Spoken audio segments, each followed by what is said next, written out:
إذا رجت الأرض رجا وبست الجبال بسا فكانت هباء منبثا وكنتم أزواجا ثلاثة فأصحاب الميمنة ما أصحاب الميمنة وأصحاب المشأمة ما أصحاب المشأمة والسابقون السابقون أولئك المقربون في جنات النعيم ثلة من الأولين وقليل من الآخرين على سرر موضونة متكئين عليها متقابلين يطوف عليهم بلدان مخلدون بأكواب وبارك وكاس من معين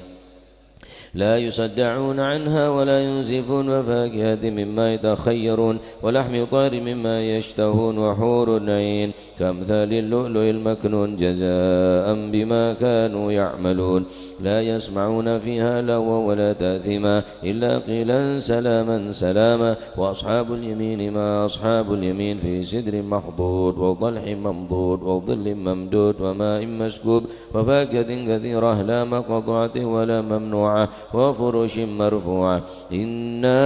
أنشأناهن إنشاء فجعلناهن أبكارا عربا أترابا لأصحاب اليمين ثلة من الأولين وثلة من الآخرين وأصحاب الشمال ما أصحاب الشمال في سموم وحميم وظل من يحموم لا بارد ولا كريم إنهم كانوا قبل ذلك مترفين وكانوا يسرون الحنث العظيم وكانوا يقولون إذا متنا وكنا ترابا وعظاما إنا لمبعوثون أو آباؤنا الأولون قل إن الأولين والآخرين لمجمعون إلى ميقات يوم معلوم ثم إنكم أيها الضالون المكذبون لآكلون من شجر من زقوم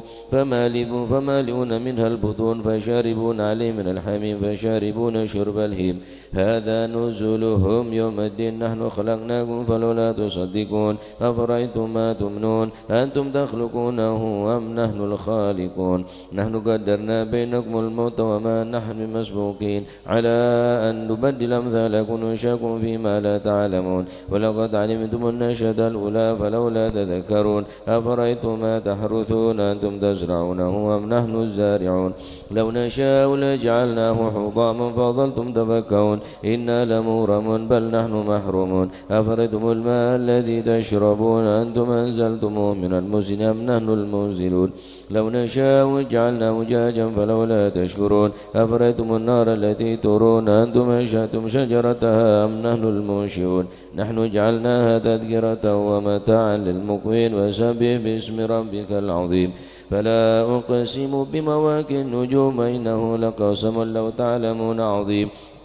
إنه لقرآن كريم في كتاب مكنون لا يمسه إلا المطهرون تنزيل من رب العالمين أفبهذا الحديث أنتم مدهنون تجعلون رزقكم أنكم تكذبون فلولا إذا بلغت الحلقوم أنتم حينئذ تنظرون ونحن أقرب إليه منكم ولكن لا تبصرون فلولا إن كنتم غير مدينين ترجونها إن كنتم صادقين فأما إن كان من المقربين فرح ورحان وجنة نعيم وأما إن كان من أصحاب اليمين فسلام لك من أصحاب اليمين وأما إن كان من المكذبين الضالين فنزل من حميم وتصلية جحيم إن هذا له حق اليقين وسبح باسم ربك العظيم اللهم صن وجوهنا باليسار ولا توهنا بالقتار فنسترزق طالب رزقك ونستعظم شرار خلقك ونشتغل بحمد من أعطانا ونبتلى بذنب من منعنا وأنت من وراء ذلك كل أهل العطاء والمن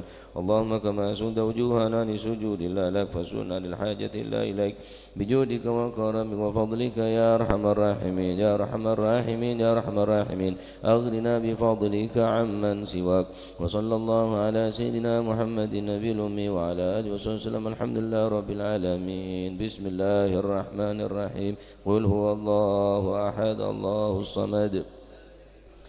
ولم يكن له كفوا أحد بسم الله الرحمن الرحيم قل هو الله أحد الله الصمد لم يلد ولم يولد ولم يكن له كفوا أحد بسم الله الرحمن الرحيم قل هو الله أحد الله الصمد لم يلد ولم يولد ولم يكن له كفوا أحد الله أكبر